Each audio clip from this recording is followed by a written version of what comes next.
بسم اللہ الرحمن الرحیم۔ السلام علیکم، آپ دیکھ رہے ہیں الف نیوز اور میں ہوں آپ کے ساتھ ماجد علی۔ شامل کرتے ہیں پاکستان اور دنیا بھر سے بریکنگ نیوز ہیڈ لائنز۔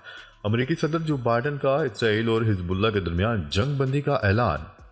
امریکی صدر جو بائیڈن نے اسرائیل اور حزب اللہ کے درمیان جنگ بندی کا باضابطہ اعلان کر دیا۔ امریکی صدر جو بائیڈن کا کہنا ہے کہ اسرائیل اور حزب اللہ کے درمیان سرحدی مستقل جنگ بندی پر اتفاق ہو گیا ہے۔ جنگ بندی آج مقامی وقت کے مطابق 4 بجے سے نافذ ہو گئی۔ امریکی صدر کا کہنا تھا کہ جنگ بندی کا معاہدہ خوشائند ہے۔ اس معاہدے کا مقصد دشمن کا مستقل خاتمہ ہے۔ اگلے 60 دنوں میں لبنانی فوج اپنی سرزمین کا کنٹرول سنبھال لے گی۔ انہوں نے کہا ہے کہ اسرائیل اور حزب اللہ نے جنگ بندی کی تجویز مان لی ہے۔ معاہدے کو دشمنی کے مستقل خاتمے کے لیے ڈیزائن کیا گیا ہے۔ خبر کے اگلے حصے میں بات کرتے ہیں۔ اسرائیل سے جنگ بندی کے بعد لبنانی گھروں کو واپس لوٹنا شروع ہو گئے۔ اسرائیل اور لبنان میں جنگ بندی معاہدے کے بعد لبنانی فتح کا نشان بناتے ہوئے گھروں کو واپس لوٹ رہے ہیں۔ لبنانی میڈیا کے مطابق اسرائیل حزب اللہ جنگ بندی معاہدے کا اطلاق پاکستانی وقت کے مطابق آج صبح 7 بجے سے شروع ہو چکا ہے، جس کے بعد ہزاروں لبنانیوں نے جنوب میں اپنے گھروں کو واپس لوٹنا شروع کر دیا۔ غیر ملکی خبرساں ایجنسی کی رپورٹ کے مطابق جنگ بندی معاہدے کے بعد بیروت کے جنوبی مضافات میں فائرنگ کر کے جشن منایا گیا، جس کی آوازیں دور دراز میں سنی گئیں، لیکن فوری طور پر جنگ بندی کی خلاف ورزی کی کوئی اطلاعات موصول نہیں ہوئی ہیں۔ خبر کے اگلے حصے میں بات کرتے ہیں برطانیہ کا اسرائیل اور حزب اللہ کے درمیان جنگ بندی کا خیر مقدم۔ برطانوی وزیر اعظم کیر سٹارمر نے اسرائیل اور حزب اللہ کے درمیان جنگ بندی کا خیر مقدم کیا ہے۔ غیر ملکی خبرساں ادارے کی رپورٹ کے مطابق برطانوی وزیر اعظم کا کہنا تھا کہ جنگ بندی لبنان اور شمالی اسرائیل کی شہری آبادیوں کو سکون فراہم کرے گی۔ ان کا کہنا تھا کہ گزشتہ چند مہینوں کے دوران جنگ کی وجہ سے ناقابل تصور نتائج کا سامنا کرنا پڑا۔ معاہدے کو لبنان میں دیر بعد سیاسی حل میں تبدیل کیا جانا چاہیے۔ کیر سٹارمر کا کہنا تھا کہ شہریوں کی گھروں کو واپسی سے سرحد کے دونوں اطراف کی کمیونٹیز کو تعمیر نو کی اجازت مل گئی۔ برطانوی وزیر اعظم کا کہنا تھا کہ برطانیہ مشرق وسطی میں پائیدار امن کے لیے کوششیں جاری رکھے گا۔ ہمیں غزہ میں بھی جنگ بندی کے معاہدوں کی طرف جانے کی اشد ضرورت ہے۔ اس سے قبل امریکی صدر جو بائیڈن نے بھی اسرائیل اور حزب اللہ کے درمیان جنگ بندی کا اعلان کیا تھا۔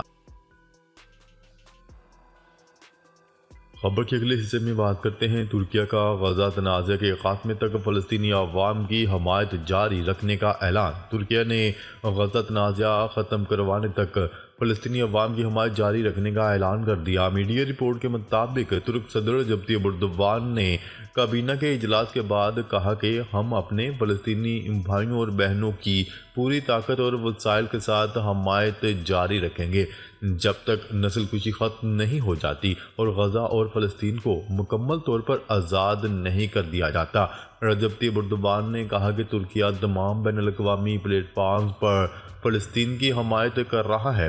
ترک صدر نے کہا کہ ہم اس مشکل وقت میں مظلوم فلسطینی عوام کے لیے اپنے برادرانہ فرض کو پورا کرنے کی کوشش کر رہے ہیں۔ اسرائیلی وزیر اعظم نیتن یاہو اور ان کے قاتلوں کے نیٹ ورک کے گرد دائرہ سخت ہوتا جا رہا ہے۔ ان کا کہنا تھا کہ بین الاقوامی فوجداری عدالت نے اسرائیلی وزیر اعظم نیتن یاہو اور سابق وزیر دفاع کے وارنٹ گرفتاری جاری کیے ہیں، جو ایک بہت ہی جرأت مندانہ اقدام ہے۔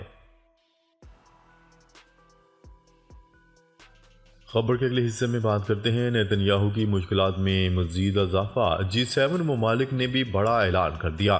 وسطی اٹلی میں G7 ممالک کے وزراء خارجہ کے اہم اجلاس میں اسرائیل سے لبنان میں فوری جنگ بندی کا مطالبہ کیا گیا ہے۔ غیر ملکی خبرساں ادارے کی رپورٹ کے مطابق G7 ممالک کے وزراء خارجہ نے اسرائیل سے مطالبہ کرتے ہوئے لبنان میں فوری جنگ بندی پر زور دیا ہے۔ ان کا کہنا تھا کہ اسرائیل حزب اللہ جنگ بندی کی حمایت کرتے ہیں۔ رپورٹ کے مطابق G7 ممالک کے وزراء خارجہ کے 2 روزہ اجلاس کا مشترکہ اعلامیہ جاری کر دیا گیا، جس کے تحت اجلاس میں ICC کے فیصلے پر عمل درآمد کا اعلان کیا گیا۔ خبرساں ادارے کی رپورٹ کے مطابق اجلاس میں یوکرین، مشرق وسطی سمیت عالمی مسائل پر توجہ مرکوز کی گئی۔ وزراء خارجہ نے ملاقات کے پہلے روز مشرق وسطی کی صورتحال پر تبادلہ خیال کیا۔ G7 وزراء خارجہ کا کہنا تھا کہ اسرائیلی وزیر اعظم نیتن یاہو کے ICC وارنٹ کی تعمیل کریں گے۔ عالمی فوجداری عدالت کے جاری کردہ وارنٹ سے متعلقہ ذمہ داریوں کی تعمیل کی جائے گی۔ بین الاقوامی انسانی حقوق کے لیے عزم کا اعادہ کرتے ہیں۔ G7 وزراء خارجہ اجلاس میں Canada, Germany, France, Italy, Japan اور برطانیہ اور امریکہ کے وزراء شامل تھے۔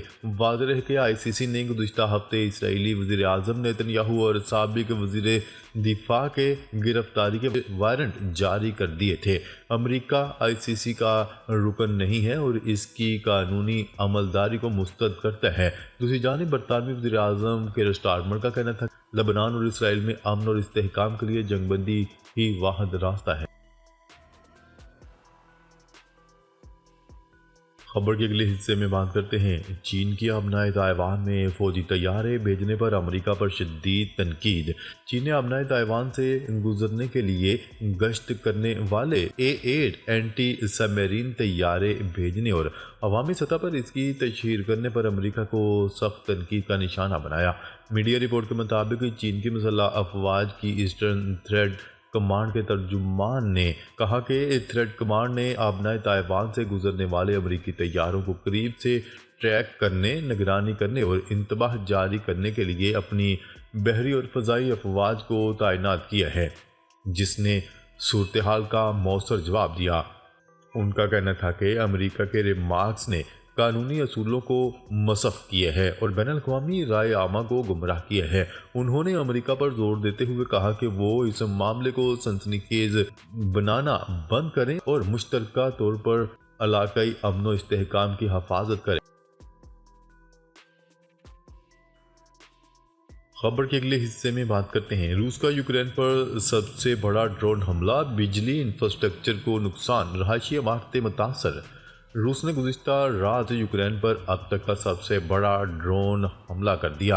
روسی حملے میں یوکرین کے مغربی علاقے ترنوپل میں بجلی کے انفراسٹرکچر کو نقصان پہنچا، جبکہ کیف میں رہائشی عمارتیں بھی متاثر ہوئیں۔ روس نے مجموعی طور پر 188 ڈرون سے حملہ کیا، جن میں سے 76 ڈرونز یوکرینی فوج نے تباہ کر دیے، جبکہ 96 ڈرونز کا کچھ معلوم نہیں۔ یوکرینی افواج کا کہنا تھا کہ روس نے حملے میں خودکش ڈرون سمیت کچھ نامعلوم ڈرونز بھی استعمال کیے۔ روس کی جانب سے یوکرینی دفاعی نظام کو ناکام بنانے کے لیے ڈمی ڈرونز بھی استعمال کیے جاتے ہیں۔